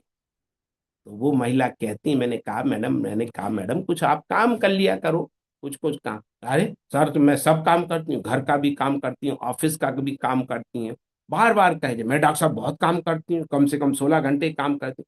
तो हमने कहा कभी फिर बार बार कहे जाए तो मुझे भी थोड़ा सा लगा, मैंने उनसे पूछा। तो हमने कहा मैडम कभी कोई आपने ऐसा काम किया है महीने भर पहले या 2 महीने पहले जिसमें आपका पसीना निकला हो? कहती नहीं ऐसा तो मैं कोई काम नहीं। तो मैंने उनसे सलाह दी कि कुछ आप ऐसे भी काम किया करें जिसमें पसीना निकले। तो मैं आपको इसलिए ये सब चीजें बता रहा हूँ कि हम सब लोग, हम साहब दिन भर काम कर, अरे दिन भर काम क्या करती हैं दादी, आप सिर्फ गिलास तो उठाती नहीं है, वो भी आप मेड से उठा कहती है शीला पानी लाना, शीला कप उठा लेना। अरे भाई दादी जी, आपको अपना कप उठाने में, आपको ग्लास उठाने में क्या दिक्कत है? और जब आप अपना ग्लास और कप नहीं उठा सकती हैं, तो आप ये 60 किलो का वजन अपने आप कैसे उठा लेंगी? और आप सोचिए, दादियों से ही नाती पोते पोतियां सीख रही हैं। जब हमारी दादी गिलास नहीं उठाती, मेट से उठाती, तो आपका 10 साल का बच्चा कैसे गिलास उठाएगा? आप उसे कह के देखिए नहीं ये तुम्हारा काम। आप समझते हैं सब मेड का ही काम है? बच्चे को भी कहिए अपना ग्लास उठाए, अपना ग्लास उठाए, किचन में रखे धोए, क्योंकि उसको आदत पड़ेगी। उसका कारण है, उसका कारण जो काम अपने जीवन में कभी नहीं किया है वो आप कभी नहीं कर सकते। हम ऐसी ऐसी घटनाएं आपको बताएं, आप हैरान होंगे सुन के, समाज में जो व्यवस्था चल रही है वो बहुत अच्छी व्यवस्था नहीं। चलिए ये तो हुई, अब मैं आखिरी आपसे बात करूंगा, हमारे ख्याल से हमारे पास 5 मिनट है। आधुनिक चिकित्सा का संबंध। मैं उन लोगों से खास तौर से कहूंगा, जब सर्जरी की जरूरत है तो आप सर्जरी जरूर करवाएं। जैसा मैंने कहा, मैं कोई सर्जरी के इतने पक्ष में नहीं हूं कि हर चीज के लिए सर्जरी करवाई। जैसे मैंने कहा, हर बीमारी का इलाज सर्जरी नहीं है। लेकिन जब आपने जो भी पैथियां थी, जो भी चीजें, चाहे दवाई थी, एक्सरसाइज थी, आयुर्वेद था, यूनानी था, होम्योपैथ था, सब कुछ आपने कर लिया, उससे कोई फायदा नहीं हो रहा, और कभी हम जैसे सर्जन ने आपसे कह भी दिया है कि आप सर्जरी करवाइए, तो आपको करवानी चाहिए। उसका कारण मैं बताता हूं क्या है। कुछ चीजें इसी से ठीक होती हैं। जैसे मैं घुटनों की बात करूं, आर्थराइड, यदि घुटना घिस गया, आप इसको देखिए, आपका जूते का तल्ला में छेद हो गया, आप बताइए कौन सी पॉलिश से ठीक हो जाए? दुनिया के किसी भी अच्छे से अच्छे मोची के पास जाइए, अच्छी से अच्छी पॉलिश लगाइए, क्या वो छेद बंद हो जाएगा? और यदि वो छेद रहेगा तो कांटे चुभेंगे कि नहीं चुभेंगे? वही हड्डियों जोड़ों में हो जाता है। जब एक हड्डी दूसरे हड्डी से टकराती, जो उसमें कुशन होता है वो घिस जाता है, वो तो खटखट करता ही है। आप चाहे अपनी मिक्सी की मशीन को ले लीजिए, चाहे आप कूलर की मशीन को लीजिए, स्कूटर की मशीन हो, कार की मशीन, जब बॉल बेयरिंग खत्म हो जाती तो ठक ठक करने लगती है, अल्टीमेटली वो एक बंद ही हो जाती। तो मैं तो कहूंगा, आपको जब जरूरत है, दूसरी होती है जैसे गॉल ब्लैडर, लोग बड़े परेशान है भाई गॉल ब्लैडर गैस में। अरे भाई गॉल ब्लैडर निकलने से उसमें कोई आपका नहीं, आपको निकलवा लेना चाहिए। क्यों? यदि स्टोन वो फंस गया तो वो आपको इमरजेंसी आ सकती है, और इमरजेंसी में ऑपरेशन जानलेवा हो जाते हैं। अदरवाइज रूटीन में आप स्टोन निकलवाएं, चाहे वो किडनी का स्टोन हो, चाहे गॉल ब्लैडर का हो, या गॉल ब्लैडर निकालने को, तो वो निकल सकते हैं। हाँ, कोई ऐसा शरीर में ऐसा कोई ऑर्गन नहीं जो बेकार है, लेकिन जब वो काम ही नहीं कर रहा तो उसको रख के हम क्या करेंगे? यहाँ पे मैं एक और चीज लोगों को बताना चाहता हूँ। लोगों की एक आम धारणा है, दर्द में रहेंगे डॉक्टर साहब गोली नहीं खाऊंगा मैं। अरे क्यों नहीं खाऊंगा? अरे डॉक्टर साहब किडनी खराब हो जाए। अरे भाई, एक गोली खाने से किडनी खराब? मैं लोगों को उदाहरण देता हूँ, आजकल मैं आसाम गया हूँ, तो मैंने भूत झलोकिया एक मिर्च आती है, जिसको आप इतना टुकड़ा खा ले, आपको मैं बता रहा हूँ, 5 मिलीमीटर का यदि टुकड़ा खा लें तो आपके झार आ जाएगी, आपके आंसू निकल जाएंगे, और वो इतना सा टुकड़ा पूरे घर के खाने के लिए, सब्जी के लिए एनफ होगा। लेकिन लोग उसे भी तो खा रहे हैं। तो आप क्यों सोचते हो कि वो हर दवाई है भूत जलो, हर मिर्च है भूत जलो किया है, या हर दवाई जहर है भाई? आप नहीं समझते, दर्द आपको नहीं है। आपको लगता है कि हमें यदि दर्द होगा तो हमारे बच्चों को दर्द नहीं होता है, और हमने जिद कर ली, हमें गोली नहीं खानी, गोली नहीं खानी। अरे आप अपनी तो तसल्ली करें, बच्चों के दुख दर्द को तो देखिए, अपनी वाइफ के दुख दर्द को देखिए, आपसे जितने दोस्त जुड़े हुए उनके दुख दर्द को तो जोड़िए ना, आप सोचिए ना। कल ही हमारे पास, नहीं डॉक्टर साहब ऑपरेशन नहीं करा, तो हमने, ये कौन आए, 2 बच्चे आए हुए, तो हमने कहा इनको क्यों लाए? अभी तुम क्यों आए? यार मुझे भी देखा नहीं जा रहा पापा को। तो भाई आप सोचिए, खास तौर से बूढ़े लोगों को, जो, मैं शब्द कहूं तो गलत नहीं है, जो लोग 60 के ऊपर हो जाते, थोड़ी सनक भी हो जाती, थोड़े जिद भी हो, थोड़ा, तो इन चीजों को ध्यान न रखिए आपको। हाँ, कई बार ऑपरेशन देखो खुदा ना खास्ता खराब भी हो जाते, मैं ये नहीं कहता, तो आप ऐसा क्यों सोचते हो? अच्छे डॉक्टर से इलाज कराएंगे, अच्छा इलाज करवाएंगे तो आप अच्छे होंगे। और मैं तो खुद कहता हूँ, मैं अच्छी नीयत से काम करता हूँ, जो मरीज अच्छी नीयत से काम उसके परिणाम भी बहुत अच्छे होते हैं, बहुत अच्छे होते हैं। मैं तो हमेशा एक पॉजिटिव एटीट्यूड रखिए, तब इसको सर्जरी को रखिए। और जितनी भी आदमी आजकल इन्वेस्टिगेशन कराइए, जिनके पास पैसा है उनको कराइए। मैं एक बात जरूर कहूंगा, हम जैसे लोगों के लिए, जो लोग रिटायर्ड है, लाखों रुपए महीने की पेंशन पा रहे हैं, तो मैंने एक कॉन्सेप्ट दिया है उनको, साहब ऐसा करिए कि आपके पास पैसे की कोई कमी नहीं, अब अकेले माँ बाप बच्चे तो है नहीं, बहू बेटे अपने पैसे कमाने में मस्त है, दामाद बेटी अपने मस्त है, तुम्हारे पास कोई है नहीं, तो किसी आप मेड को रख। और उसका कारण बताऊं क्या है, कि मेड आपके खाने का ध्यान रखेगा, उसको मैं साधारण समझ, देखो मेड को आप 10,000 रुपए पर मंथ देते हैं, और बीमार होने पर 10,000 रुपए आपके हमारे जैसे डॉक्टर एक दिन में खर्च करवा देते हैं। तो किस में समझदारी, मेड को रखने में, या डॉक्टर को 10,000 रुपए 1 घंटे के देने में? वो कैसे? देखिए, जो मेड रखेंगे, जो लोग चल नहीं पाते, वो आपको उसको रखिए। मैं ये कहता हूँ कि आइडियल मिल जाए, लेकिन वो आपको खाना अच्छा देगी। अरे एक ही आदमी के लिए तो खाना बना, दवाई का भी ध्यान है, साफ सफाई का भी ध्यान रखेगी, आपको सहारे की मदद दी, कोई नहीं है ये तो सब करेगी। यदि बहुत अच्छी होगी तो आपसे बातचीत भी करेगी, तो जो आपको शारीरिक मदद होगी तो मानसिक भी उससे बातचीत करें। कम से कम, कई बार होता है कोई ना कोई बोलने सुनने वाला तो चाहिए। और एक कहानी भी है, एक कविता है, कहने का मन हो सुनने वाला कोई करीब ना, तब कहने वाले से सुनने वाले की कीमत ज्यादा होती है। तो मैं आप सब लोगों को भी इस कविता के माध्यम से धन्यवाद देता हूं। और एक मैं आपको कविता सुनाना चाहता हूं, वो लिख के आना फ्रेंड। और जो कि हमारे अनिल जोशी जी ने कहा भी था, मैं जरूर कविताएं भी लिखता हूँ। एक बहुत अच्छी कविता है, मुझे बहुत अच्छी लगती है, और शायद आपको भी अच्छी लगेगी। इस कविता को मैंने क्या किया है, कि समाज में जितना जो बदलाव आ रहा है, जितना भी बदलाव आ रहा है, इस तरफ से जितना भी बदलाव आ रहा है, उसमें हमारा एक ही मानना है कि हर व्यक्ति में जो बदलाव आ रहा है वो एक दूसरे को बदल के आ रहा है। उसी के लिए कविता लिखी गई, इसको आप सुनने की।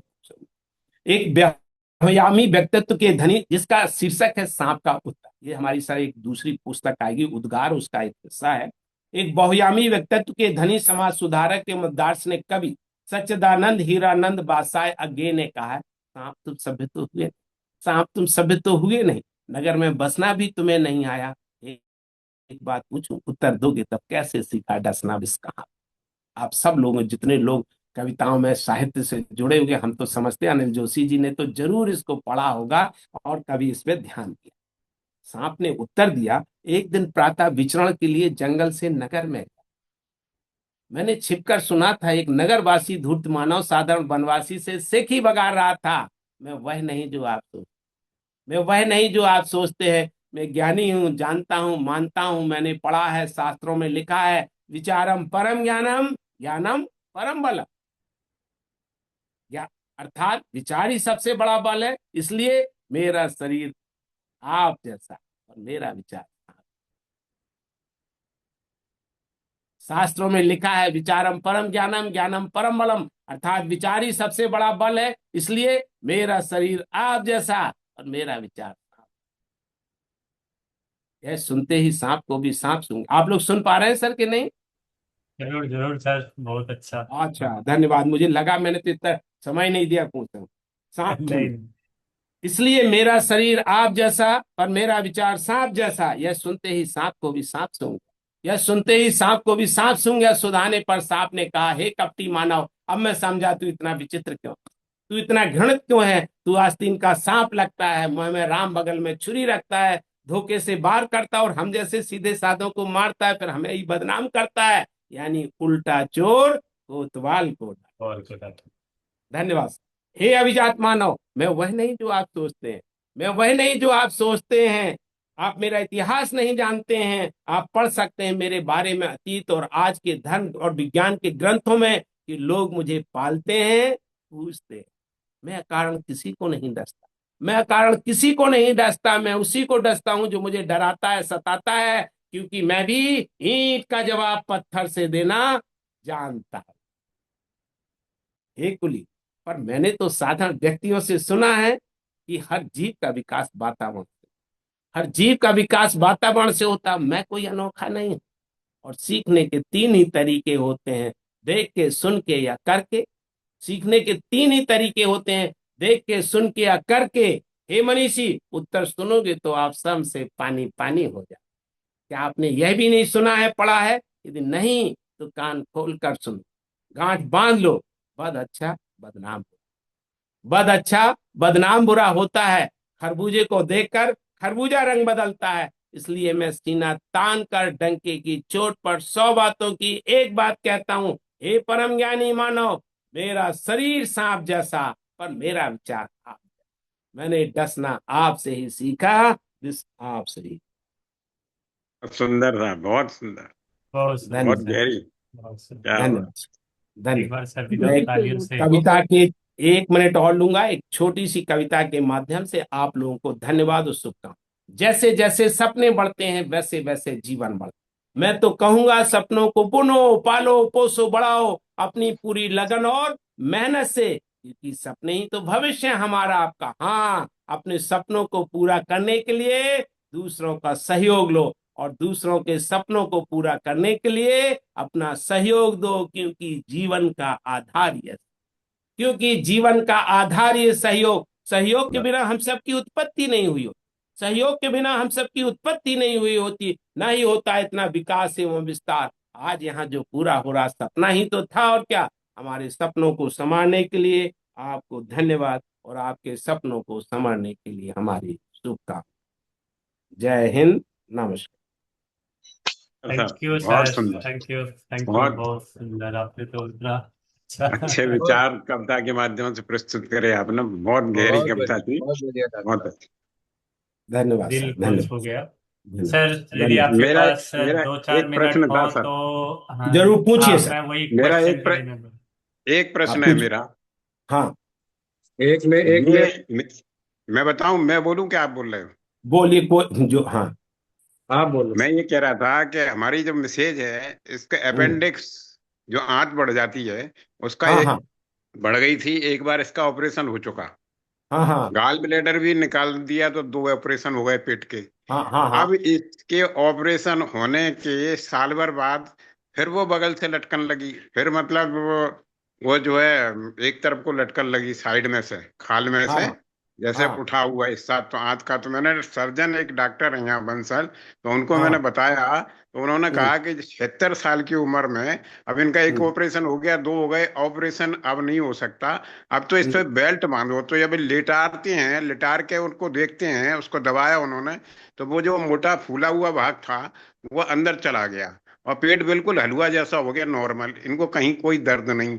तो उन्होंने ये हम्म। बताया कि अब सिर्फ बेल्ट ही एक इसका सहारा है और कोई सहारा नहीं है। तो अब बेल्ट भी। लेकिन हाँ, लेकिन कमर की जब बेल्ट हम की बात देखते कर हैं, रहे हैं, पेट की बेल्ट की बात कर रहे हैं? पेट पेट पेट। पेट के लिए, हाँ, तो अब यदि बनाया बताया है उन्होंने। देखो सर, आपने कहा 2 ऑपरेशन हो गए, 3 ऑपरेशन, वो तो बहुत बड़ा इशू नहीं होता है। मरीज जी जब जी तक, जी। मतलब जो उसको कोई ऐसी दिक्कत नहीं, हेल्दी है, तो ऑपरेशन का कोई ऐसा नहीं है। एनेस्थीसिया का भी सर रिस्क जरूर होता है, इसमें कहीं कोई दो राय नहीं है, लेकिन कहा कि एक एक जगह का ऑपरेशन, दूसरा वैसा नहीं। और अब तो ये जी शरीर में इतने अंग है, जहाँ जरूरत है तो वहाँ कुछ कराने की जरूरत है। और आप कह रहे हैं बिना ऑपरेशन के काम चल रहा है, तो क्यों कराने की जरूरत नहीं, अब वो जब अपन देखते हैं ना, तो फूला हुआ हिस्सा दिखता है वो, तो बड़ा डर है? देखो लगता सर, है, क्योंकि पहले बिना चल कहे चुके तो हैं ये हम। कहा नहीं जा सकता कि क्या है। ये तो हम नहीं जी बता पाएंगे, और मैं तो ऑर्थोपेडिक सर्जन हूँ, तो ऑर्थोपेडिक की ही बात बता पाऊंगा। टेढ़ा होने का एक कारण होता है डिस्क का। यदि पैर में दर्द तो नहीं जाता उनको। नहीं, पैरों में दर्द नहीं है। हाँ, तो वो कोई जनरल सर्जन ही आपको बता। तो सर्जनों ने तो ये कहा है केवल बेल्ट इसका आधार है, बेल्ट हाँ, तो पेट का ठीक है, बेल्ट तो आता आप है ना। कहा है तो सही कहा होगा, और यदि आपको फायदा हो रहा है तो उसको करते रहिए, क्या कर। ऑपरेशन मतलब नहीं कराना चाहिए, मेरा क्यों कहने का करा, मतलब ये। क्यों नहीं, ऑपरेशन में क्या होता है, ऑपरेशन करने वाले को ही इतना वो होना, वही बता पाएगा आपको जरूरत है। हाँ, लेकिन यदि बढ़ रहा और उसी वजह से और उससे तकी हो रही है, तो वो तो निकालना ही पड़ेगा आपको, तब तो आपको कराना ही जी पड़ेगा, क्यों नहीं करा। जी जी। ठीक है सर, धन्यवाद। Thank you. बहुत बढ़िया, चलिए, बहुत बढ़िया बहुत डॉक्टर सुंदर साहब। सर। एक एक क्वेश्चन है मेरा। जरूर। आपने बोला जिम नहीं जाना, किसी हाँ को उठा लो। हाँ, आजकल की तारीख में किसको उठा लें डॉक्टर साहब? कोई भी ऐसा 80 किलो से नीचे दिखाई नहीं देता है। बिल्कुल अब सही है ना, मेरे तो जैसा हाँ। 65 किलो का आदमी हम्म, उठाए तो अपने ही कमर में दर्द हो जाएगा।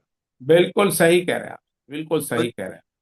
तो फिर तो जिम तो जाना चाहिए ना डॉक्टर साहब? नहीं, हमारा देखिए सर, आपने फिर वही कहा, मैंने ये कहा कि जो एक्सरसाइज आप जिम में करते हैं वो घर में भी कर सकते हैं। सर, हाँ। आपको इसको थोड़ा सा बढ़ाएं। हम लोग देखिए, जिम अब आजकल तो हर चीज आप व्यवसाय के सिद्धांत में चल रही, समस्या ये है। इसको हम क्योंकि इसको इतना नहीं बढ़ा सकते हैं, कि इसको समस्या ये है, हम जो लोग हैं, आप पहले ये सोचिए कि हमारा आपका 80 किलो वजन तो हम ही बढ़ा रहे हैं ना। हम तो प्रिवेंटिव की बात कर रहे हैं कि पहले मैं हमारा तो उठा वजन बढ़े ही ना, हम वो डॉक्टर साहब, मैं उसके लिए। तो उठाने की बात मैं किसको उठाऊं? मेरा 65 किलो है, 80 किलो का उठा दिया तो कमर में दर्द हो जाएगा। हाँ हाँ हाँ, ये बात तो है, ये बात तो अब आपकी जिम में सही। जाएंगे तो उसी के मुताबिक उठाएंगे ना। एनीवे, ठीक है, थैंक यू ठीक वेरी मच डॉक्टर साहब, है। बहुत वेल कवर्ड। बहुत ठीक। अच्छा लगा कि आपने इतना विस्तार से, इतना तजुर्बे वाली पूरी जो है ला करके दाल वगैरह पे कर दिया। और सही बात है, बात तो वही है। दाल तो हम भी ज्यादा ही खाते, चना और दाल ही हम खाते हैं, बाकी कुछ तो खाते नहीं। बहुत एक अच्छा, एक बहुत बात अच्छा। सही। थैंक यू डॉक्टर साहब, बहुत बहुत धन्यवाद, अच्छा, बहुत। नमस्कार सर, नमस्कार। नमस्कार। सर, एक मेरा भी क्वेश्चन है कि जैसे, पूछ पूछ। हाँ, घुटने घुटने के पीछे की जब मांसपेशियां थोड़ा सा कमजोर होने लग जाती हैं, तो हम्म, आदमी जो है थोड़ा सा बैठने में, उखड़ू बैठने में, या इंडियन जो फोटो टॉयलेट क्लियर है है। उनको यूज करने के लिए थोड़ा सा घबराता है। तो हम्म। आपका क्या इसमें एडवाइस होगा कि यदि किसी सर, के घुटने के बैक साइड में दर्द हो, तो क्या उसको इंडियन टॉयलेट या बैठ करके कपड़े धोने की ये चीजें करनी चाहिए, नहीं करनी चाहिए? उसका कारण क्या है सर, एक बार जब आप बैठ नहीं पाते तब तो मुश्किल हो जाता है, लेकिन शुरू शुरू से जैसे आप करिए तो इसका सही बहुत साधारण सा होता है। आप पहले एक सीढ़ी पे बैठिए, तीसरी सीढ़ी पे बैठिए और नीचे पैर रखिए, फिर दूसरी पे आइए, फिर पहली पे आइए। यदि मुड़ते हैं तो ही मुड़िए, क्योंकि यदि आपने एकदम कोशिश की बैठने की तो आपका दर्द बढ़ जाएगा, नी पेन बढ़ जाता है, स्वेलिंग बढ़ जाती है सर। तो ग्रेजुअली रेंज ऑफ मोशन तो तभी बढ़ता है। वैसे अच्छा ये रहे कि लोगों को, आप चूंकि इंग्लिश टॉयलेट तो एक ऐसी कॉमन चीज हो गई और हम लोग नीचे बैठते नहीं है, लेकिन हाँ, रोजमर्रे में हमें कभी ना कभी थोड़ी बहुत देर के लिए नीचे बैठ लेते हैं। अब देखिए, आजकल आप मंदिरों में भी जाते हैं, और खास तौर से आप वजन को देखते हो, घुटनों को देखते हो, अब तो वहां भी कुर्सियां लगने लगी हैं ना, और लोग लगाने लगे। लेकिन हाँ, जिनकी कोशिश करें तो नीचे बैठें तो पहले से मोबिलिटी बनी रहे इधर। जैसे अभी बहुत देर से पद्मासन में हम लोग बैठे हुए हैं, यदि घुटनों हाँ, में थोड़ा सा दर्द हो तो क्या पद्मासन भी हो अवॉइड जाता करना चाहिए? है। नहीं सर, ऑपरेशन सिर्फ बैठने के लिए नहीं कराना पड़ता, ऑपरेशन तब कराना पड़ता है जब इसकी जो जो कार्टिलेज है वो घिस जाती, तब कराना पड़ता है। बैठने अकेले से नहीं होता, बैठने को तो यंग लोगों को भी जैसे मेनिस्कस हो जाती है वैसे ही हो जाता, तो बैठना, या अब व्यक्ति मोटा है तो उसके लिए मुश्किल हो जाता। उसको तो एक्सरे देख के किसी डॉक्टर को दिखा के, सर्जन को दिखा के वो आप दिखा सकते हैं, और वो बता भी सकते हो, कर भी सकते थैंक यू सर। किसी का और कोई क्वेश्चन है? मेरा है सर। हैं। पूछिए सर।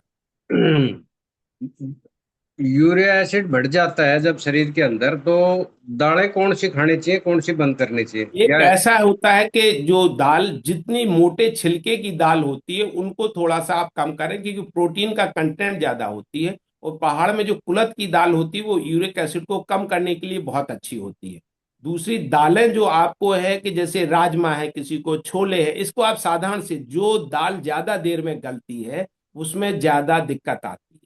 तो जैसे वैसे तो मूंग की दाल में भी प्रोटीन ज्यादा होता है, मूंग की है, मसूर की है, जो जल्दी बन जाती है, और उसको और क्वांटिटी को थोड़ा पतली खाने लगे, और आप एक बार में ज्यादा ना खाएं। अच्छा, क्योंकि शाम के बाद रात को खानी चाहिए नहीं खानी चाहिए?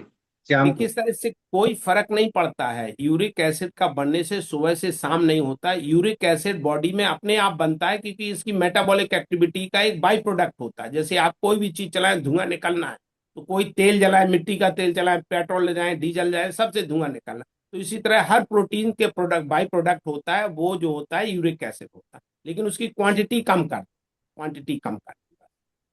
ठीक है सर, धन्यवाद।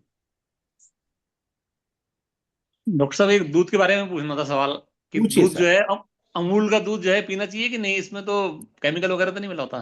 देखो सर, अब हमें इतना तो नहीं पता कि अमूल की दूध में क्या मिला होगा, हम लोग भी वही पीते हैं अब, क्योंकि बाजार के में तो विश्वास नहीं कर पाते हैं ना, इसलिए होता है क्योंकि बड़ी कंपनी है, ब्रांडेड कंपनी है, तो ये प्रिज्यूम करते हैं कि उसमें सब कुछ ठीक होगा। हम भी वही अमूल का ही डिब्बे वाला पीते हैं।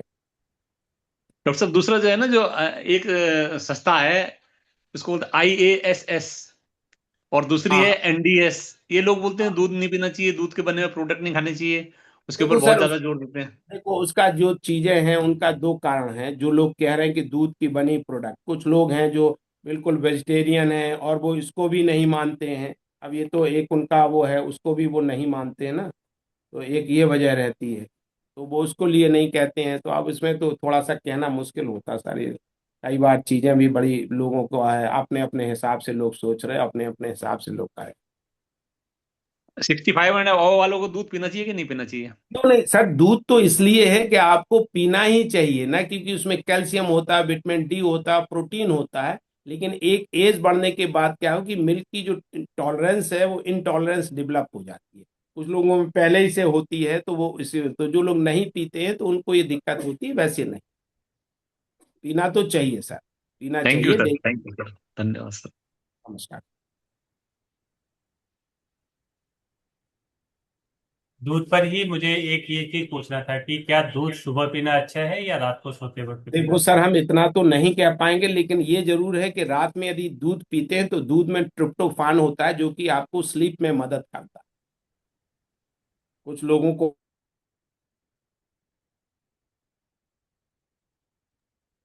Thank you sir.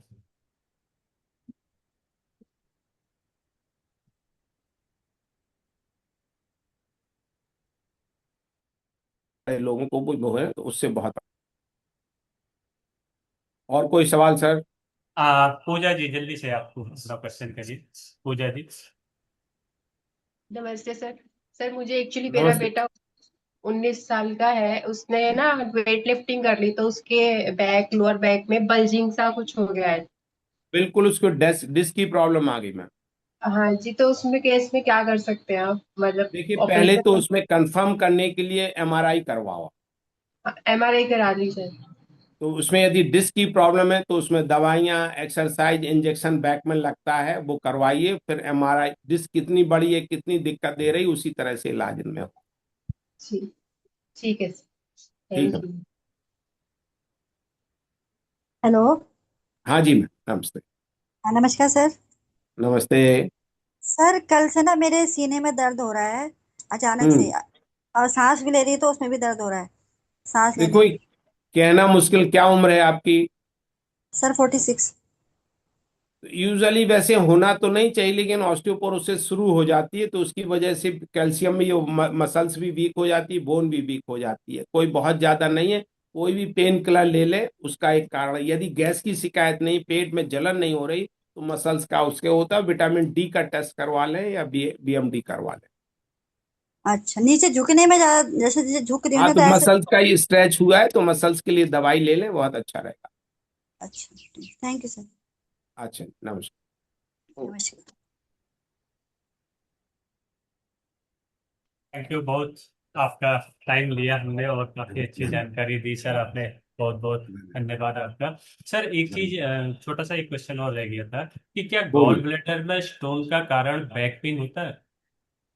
क्या कह रहे हैं, गॉल यदि ब्लैडर गॉल का? ब्लैडर में स्टोन हो तो क्या इसकी वजह से बैक में पेन भी होता है? हो जाता है सर, रिफर पेन होता है बैक में। वो बिल्कुल मिड में होता है, जहाँ गॉल ब्लैडर होता है ना, जो 12th रिब की तरफ और L1 की तरफ होता है, रिफर्ड पेन होता है गॉल ब्लैडर का। बैक पेन का डिस्की पेन नहीं होता, रिफर्ड पेन, चाहे किडनी का पेन हो, गॉल ब्लैडर का पेन हो, बैक का पेन हो, अंदर की जो लिम्फ नोड वगैरह, इनसे क्या दर्द भी उसमें हो जाता है। पेल्विक का हो, जैसे महिलाओं में है, मेंस्ट्रुअल प्रॉब्लम होती है, इनसे भी बैक पेन हो जाता किसी का और कोई question? Pushpa ji, video on करके आप अपना क्वेश्चन कर लीजिए जल्दी से। पुष्पा जी। जी पंत जी, डॉक्टर साहब से एक मेरा प्रश्न है। डॉक्टर हाँ साहब हाँ। नमस्कार, बहुत बहुत आपका बहुत अच्छा ज्ञान हमें मिला आज। मैं पूछना चाहूंगा, ये आप बताएं कि कौन सा दूध सबसे अच्छा है आज की परिस्थितियों में, और है। सर दूसरा हम कौन सा तेल हम कंज्यूम करें। देखिए, तेल के लिए सर ऐसा होता है, बेसिकली तेल जो देता है वो एक फैट है, और तेल को एक कुकिंग एड ही उसके लिए है, और ऐसा तेल में कोई उसका नहीं वैल्यू है, ये जैसे सिर्फ फैट ही। अमेरिका में दूसरा, अभी कौन सरसों सा का दूध तेल, पिए, क्या कह रहे सर? मैं ये कह रहा हूँ कि अमेरिका में अभी जो हम सदियों से प्रयोग में लाते रहे हैं सरसों का तेल, उसको हाँ बैन कर दिया गया एफडीआई ने, कुछ कारणों हाँ से कारण दिए गए हैं उसके विस्तार से। तो वो हाँ। सरसों का तेल वहां बंद कर दिया गया कि लॉन्ग टर्म में ये ये हमें हार्म पहुंचा रहा है। हाँ, नहीं सर, ये हो सकता है ना, ये जो आपका है बिल्कुल, जो हो सकता है, इसमें कोई दिक्कत नहीं है। उसका ये कोई ऐसी दिक्कत नहीं है, बिल्कुल हो सकता है सर। लेकिन अब ये है कि उन्होंने क्यों बंद कर दिया, क्योंकि अपने यहाँ जैसे एक तो एडल्ट्रेशन हो सकता है सरसों के तेल में, जो बहुत बड़ी प्रॉब्लम है वो है एडल्ट्रेशन। और एडल्ट्रेशन सर ऐसे नहीं होता, एडल्ट्रेशन इसमें पहले ही जो जो पैदा होता है उसमें कुछ प्लांट्स या पौधे आ जाते हैं कि जिसकी वजह, जिसको हम एग्जैक्टली इस समय नाम नहीं बता पा रहे हैं, वो बहुत खतरनाक होता है, एक सिंड्रोम कहलाता है। उसकी वजह से वो दाल यदि वो उसमें गिर जाए तो सरसों का तेल डेंजरस हो जाता है। और कोई दूसरा अब ये है कि चाहे वो अब किस ढंग से है, क्योंकि जो लोग अपने कल्चर उसको यूज नहीं करते हैं, वो ऑलिव ऑयल को बहुत प्रेफर करते हैं, या ऑलिव ऑयल को बहुत ज्यादा पॉपुलराइज करते हैं। कुछ हद में कोई डाउट नहीं कि वो बहुत अच्छा ऑयल है, इसमें नहीं, लेकिन हम लोग हैं सरसों का तेल अभी से थोड़ी खा रहे हैं। अभी हमारी जो उम्र है 70 साल, भाई हम ही खा रहे हैं, और हमारे पिताजी भी खा रहे थे, हमारे तो जनरेशन से सरसों का तेल ही खाया, तिल का और सरसों का तेल। अब देखिए, महिलाओं को तो पोस्टमार्टम पीरियड में डिलीवरी के बाद ही अलसी का तेल दिया जाता था, अलसी के लड्डू दिए जाते थे, अलसी से चुपड़ के दिया जाए। मैं तो अपनी आंखों से देखा हुआ, उनको घी नहीं देते थे, क्योंकि घी में फैट होता है। फैट के लिए सर बहुत साधारण सी बात है, इसको आप देख, कोई भी तेल यदि रूम टेम्परेचर पर जम जाता है वो अच्छा तेल नहीं। इसीलिए कोकोनट ऑयल के लिए भी लोग प्रेफर नहीं करते। तिल के तेल के बारे में क्या विचार है आपका। किसके भी सर? तिल का तेल, तिल का इसमें तेल है। बहुत अच्छा होता है, बहुत अच्छा होता है, मैं तो खाता भी हूँ, बता दो, तिल भी खाता हूँ।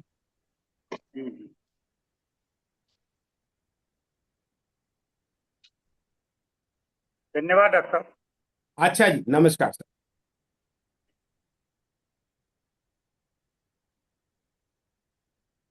हरिओम सर, आप सभी को ओम जी। डॉक्टर साहब, मेरा एक क्वेश्चन था कि मेरी बेटी है 23 के लगभग है। पहले हम्म। कोई दिक्कत नहीं थी, लेकिन 6 महीने से मतलब उसने एक दूसरे बच्चे को जन्म दिया था, तो उसके बाद उसके पेट में दर्द होता है, और वो भी रात को अब ये तो 11 मैं बजे तो के आसपास, मतलब 10-11 बजे के आसपास। ऐसा कह नहीं क्यों? सकता हूँ कि सर्जेरियन हुआ होगा तो वो सर्जिकल भी हो सकता है, इतना नहीं मेरा, नहीं, क्योंकि नॉर्मल मेरा, नॉर्मल हुआ है। मैं तो ऑर्थोपेडिक का काम है, पेट का दर्द का नहीं, बैक का दर्द उसके डिलीवरी के बाद हो जाता अब सर टेस्ट भी करवा लिया, कुछ नहीं है। बता रहे, चलो, लेकिन गैस की उनका प्रॉब्लम दूध बता रहे हैं। चाय गैस से बना। हो सकता है? हाँ हाँ, क्या कह रही मैम? टेस्ट भी करवा लिए, कोई प्रॉब्लम नहीं बता रहे, लेकिन गैस की बता रहे हाँ, हैं डॉक्टर की, गैस की दिक्कत है। हो सकती है मैम, हो सकती है, क्योंकि हमें इतना अनुभव नहीं, तो हम कह भी नहीं पाएंगे। Thank you doctor. Okay ma'am. Hello, नमस्कार सर। नमस्कार मैम। सर मेरा नाम सुनीता है, मेरी वीडियो ऑन नहीं हो पा रही, मेरे को कुछ पूछना है आपसे। पूछिए पूछिए पूछिए आप। सर मेरी ना बैक में दिक्कत है, और हम्म। मेरे ना दोनों पैरों में, नीचे तलुओं में, एड्डी पंजों में, दोनों में जलन और दर्द है, दोनों हाथों में, हथेली में, MRI दोनों कराया हाथ। आपने? जी, एमआरआई कराई है मैंने। डिस्क की प्रॉब्लम है उसमें? सर डिस्क की प्रॉब्लम नहीं है, थोड़ा सा बल्जिंग बता रखी है, हल्की हाँ, सी। तो उसी की वजह से है, वो जो डिस्क जो बल्जी होती है वो डिस्क बल्जी है ना। तो सर दोनों हाथों में भी है। तो दोनों में आपको गर्दन की भी एक एमआरआई कराना चाहिए। डायबिटिक तो नहीं जी है? गर्दन में भी है सर। हाँ, डायबिटिक तो वो नहीं है? नहीं सर, डायबिटिक नहीं हूं मैं। अच्छा, तो फिर वो डिस्क की वजह से ही पेन है जो आपका है। और सर सारे दांतों में भी आ रहा है वो पेन, और अजीब सा दर्द है सर, कभी आराम हो हाँ, जाता है कभी दर्द हो जाता है। दांतों में डिस्क का पेन दांत में नहीं आता। सर मैंने 3-4 डेंटल से दिखा चुकी, मैं सब मना कर रहे हैं कि दांतों में कोई दिक्कत नहीं है। नहीं, मैं देखिए अब एग्जैक्टली बिना देखे हुए इतना ही बता सकता हूँ। मैं भी ये बता सकता हूँ कि दांत का दर्द वो डिस्क की वजह से, डिस्क का पेन दांत में नहीं जाता है। सर मैंने कहीं दिखाया था तो वो C4 C5 और C3 4 में शायद वो लिक्विड फट के बाहर आ रखा है। देखिए, वो डिस्क की ही वो होती है, वो डिस्क का ही एक अलग फीचर है। और सर कभी कभी आपका ना जो, दिल की धड़कन बढ़ जाती है, अपने आप ठीक हो जाता है। वो किसी कार्डियोलॉजिस्ट को दिखा सकते हैं। स्ट्रेस होने से दिल का दर्द बढ़ जाता है किसी भी तरह से। सर अब स्ट्रेस तो देखो, कोई नहीं है सर, मैंने वो ECG वगैरह हो चुका, सब कुछ नॉर्मल है, उसमें कोई दिक्कत ईसीजी, नहीं है। ईसीजी स्ट्रेस नहीं होता है मैडम। ईसीजी से नॉर्मल होना स्ट्रेस का। आप साधारण शब्द में आपके सामने सांप आ जाएगा तो आपको स्ट्रेस बढ़ेगा कि नहीं बढ़ेगा? जी बढ़ेगा। हाँ, तो बस वही होता है, स्ट्रेस का मतलब ये होता है। तो स्ट्रेस तो ये है ना कि ईसीजी नॉर्मल होना और स्ट्रेस होना अलग है। हर स्ट्रेस वाला मरा नहीं जा रहा, हर स्ट्रेस वाले को हाइपर टेंशन नहीं हो रहा, हर स्ट्रेस वाले को हार्ट अटैक नहीं हो रहा। तो स्ट्रेस एक अलग चीज है। Sir stress thank you. भी कुछ है नहीं मेरा कुछ। मैं देखो मैम, बिना कहे हुए जिस बात को मैं यदि फोन पे कहूं, यदि स्ट्रेस आपको नहीं पता चलता है लेकिन स्ट्रेस होता है, आप इसको मान अच्छा। लीजिए थोड़ी देर के लिए। इसको हम ये नहीं कह पाएंगे और किसी व्यक्ति को स्ट्रेस ना हो, ऐसा होता नहीं है। सिर्फ वो है कि स्ट्रेस के उससे रिएक्ट कितना कर। इसको आप अच्छा कहने पहले तो इस हाँ भाषा हाँ को ही बदलिए, स्ट्रेस ना हो। आपका बच्चा बीमार हो, आपको स्ट्रेस नहीं होगा? आपको दर्द है, स्ट्रेस नहीं है। हाँ सर, ये स्ट्रेस, चीज है, तकलीफ में बस यही रहती है कि तकलीफ है ना, ठीक होने का नाम भाई नहीं ले रही। तकलीफ आपको जो तभी मैंने शुरू में कहा, दर्द तन का हो मन का हो, जितने जल्दी उससे मुक्ति मिलना चाहिए। कि पेन अपने आप में स्ट्रेस देता है। इसको सर हम एक तो साल हो घंटों गया। बढ़ा सकते हैं। आज के टाइम में इस देश में जो मेन कारण है diabetes, hypertension, cardiac problem, thyroid, it is the stress. Stress is the root cause of the many diseases, specially आप डायबिटीज हो क्यों रही है? हम लगातार यदि स्ट्रेस में रहेंगे तो डायबिटीज तो होनी ही है। हम लगातार, और स्ट्रेस के लिए ये नहीं कि बाहर से आ रहा है। किसी बहू को सास का ही स्ट्रेस है, देखने से स्ट्रेस हो रहा है, करे करे क्या ना। किसी को आपके कपड़े से हो रहा है, पड़ोसी को आपको मकान देख के हो रहा है, दूसरे वाले को आपके गाड़ी देख के हो रहा, तीसरे को आपके बच्चे की ग्रोथ देख के हो रहा। अब स्ट्रेस का क्या करे ना, कोई ये नहीं है। तो लोग बताते भी नहीं है कि हमें किससे स्ट्रेस है। आप कौन सा बताते रहते हैं हमें इनसे तकलीफ है, मन है, लेकिन मन में सोचते रहते हैं यार उसके साथ ऐसा हो गया, मेरे साथ नहीं। तो ये सब चीजें, तो इसको ज्यादा हम इतना ही कह सकते थैंक यू सर, बहुत बहुत हैं। ओके। थैंक यू धन्यवाद। सर। और काफी, नमस्कार सर, नमस्कार। हाँ बहुत बहुत धन्यवाद। मैं क्लास को समापन करने से पहले सभी से रिक्वेस्ट करता हूँ कि अपने माइक बंद कर लें, कमर गर्दन सीधी करें, एक दीर्घ ओम के उच्चारण के साथ साथ पाठ करने से। करिए गहरा लंबा सांस, एक दीर्घ ओम का उच्चारण करेंगे। ओ। ओ।